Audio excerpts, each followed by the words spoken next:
Okay, we're rolling.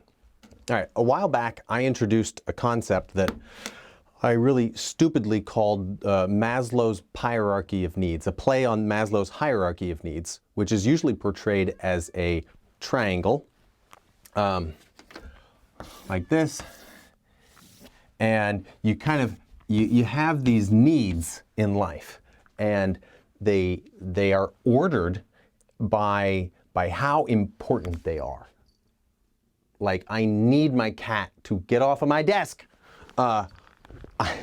So on the bottom you'll have, like, you know, are you getting enough food? Are you not dying of hypothermia? Things like that. And then as you move up, you get less and less necessary, but potentially, kind of like higher purpose type of things, like realizing your full life potential is up here. And just staying alive, which is going to be a problem for you, cat, you just might not. Just staying alive is the bottom of the hierarchy.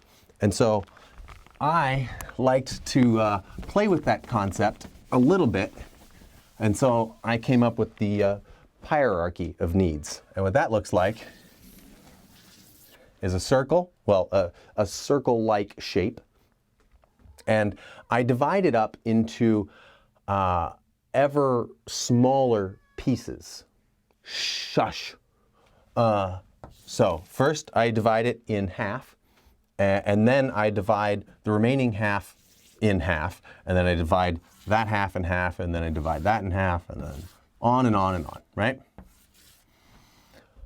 Okay, so the way this works is I like to think of the largest chunk as the part that if you were just going to nail one thing, that's the one to nail in whatever topic you're trying to excel in or master, right?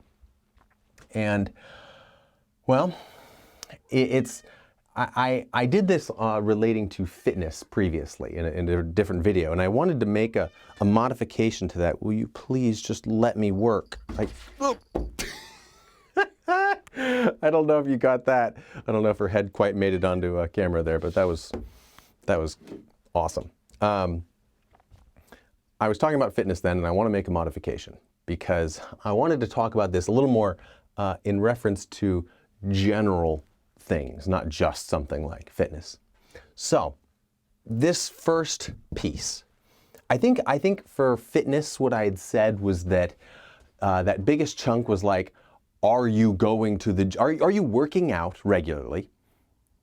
And I think I added on to that. I tacked on a little extra one in there, and that was like progressive overload. Like, are you increasing the amount that you do every time you go? Quiet you. Okay. This is going to be my co-host now. And that's all well and good. Every single time I do this in my head for a given task, it's different. And that's okay. I think that is important, that there is no correct answer here. It's just a thought experiment. It's a way of looking at whatever you're tackling, okay? And so I'd like to make a little modification, though, that I think applies to basically everything, which is that first one really is about your, we'll say, intrinsic motivation.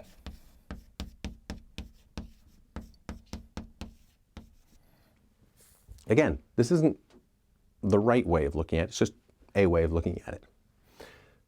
But on any given task, on any given, challenge that you are taking on, this, the internal drive, is really the only thing that, like, if you haven't got that, then worrying about these other ever decreasing in importance items, they don't even matter. So if we use the fitness example, which, I mean, is incredibly relevant to dads and parents, because this is what really is such an easy way to drive energy and mood. It's phenomenal how effective it is. If you're not interested in it, if you're not feeling this internal movement towards, say, some sort of exercise, then it doesn't matter. It doesn't matter the type of exercise. It doesn't matter the reps and sets. It doesn't matter the dumb gym clothing that you're wearing.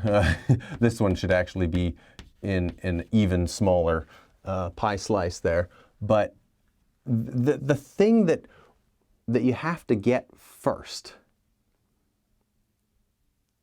I don't know if it's necessarily first chronologically, but I would put it at the highest level of importance, is finding a way to be interested in it. And that's a funny thing, because in the world of fitness, I know she's incredibly distracting. In the world of fitness, there's an awful lot of bullshit, and you're going to have to filter through that somehow and figure out how to be interested in it on your own, from your own perspective, based on your own personal psychology. Ow, would you please? Hey, it worked. So, for example, you might find that lifting really heavy weights is interesting on its own. That might be interesting to you. Maybe you see somebody picking up 1,000 pounds and you're like, oh my God, that's so cool. Hey, go for it. If that's what interests you, cool. And then you might see somebody dancing ballet and you're like, oh my God, this is the highest form of human physicality. Cool. That's awesome. That's a great avenue to a wonderful life of physical exploration, or maybe you see somebody doing CrossFit and you're like, that is so cool. Okay, cool. It's all fair game. And you know what? I'll even say that the ridiculous tribalism of fitness, this versus that. Oh, you have to do it this way, and the people that do it that way are just dumb and they don't know what they're doing, and blah, blah, blah, blah. All of that stuff. Even that is not necessarily a bad way to get into it. It helps people. It helps people to go to the church of CrossFit. Like if that's what gets you out of bed in the morning, okay, cool. Drink the gallon of milk a day Kool-Aid, like, okay. And if you're in the camp of like, oh, I just want to go for walks outside, like, awesome. Like, develop that, keep pursuing it and keep following your interest. And that's what's going to result in the longest lasting and the most sustainable and the least friction in your life, things like that. It'll keep itself going. And so while I would love to, talk about this modality or that skill or this physical feat or whatever, if I do, those are just ways of me expressing what I'm interested in at the time. But the real deal for you is to follow your own interests. And hey, take inspiration from anybody you see. If you see a fitness influencer that's doing something that tickles you, cool, go for it. But I want to pass on to you the permission to follow your own nose, because that's the only way that it'll really stick. Because if you just go to the gym because you think you're supposed to, or if you feel like working out is just some sort of punishment for, eating a bunch of sweets the night before, then that's gonna wear you down, and it doesn't last. But it can last, and it should, I would argue. And so if it's not sticking, then maybe you should look at it and go, hey, maybe the way I'm doing it is kind of rooted in negativity. And if you can have a reframe, a refocus on it, then you can get this positive attitude that is based in, I'm doing it because it's scratching my own itch. I suppose you have some itches you would like me to scratch, huh? It's got to be fun. It's got to be interesting. Now, I'm not going to say that it won't ever be a bit hard. Sometimes I do a workout that is not very interesting, and I do it just to get it over with, and it kind of sucks, and that's okay too. I do those workouts, but I also do workouts where it is fun. It is interesting. I'm learning something new.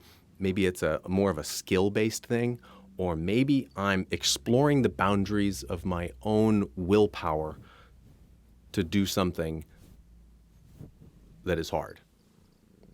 Those are all valid reasons. So I just wanted to put it out there that if you're a dad and you're struggling to find a way to get exercise to be a part of your life, then the best thing I got for you is working on your own reasons for doing it, your own finding that avenue that gets you going and gets you interested. You know, you can take ownership over your own physical training. You can make it up. Like, seriously, you can start making up exercises. Hey, I pick up a weight and I do this weird thing, and I learn as I go. Like, that's okay. You can do that. Will you please keep your tail out of my mouth? Okay, I don't know how much more of this I can take. It's bad enough for me. It's got to be impossible for you to actually pay attention to what I'm saying and not just watch this ridiculous cat. So, that's it. Finding things that are interesting to you. Because pulling on that string, following the trail of your own interest, that's just the best. And I wish that for everyone, that you can be interested and not think about something as wonderful as physicality and movement, not think of them as punishment and, pain, things like that. So, ow, don't bite me. I don't get this cat. She's so into biting. Like, when she's having a great time, she bites you. Why is that? Hi. Okay. Well, since my cat is stealing the show, I'm going to end it there because this is my show. It's not your show. My show. Okay. Well, thanks. And I'll see you next time. All right. I'm out of here.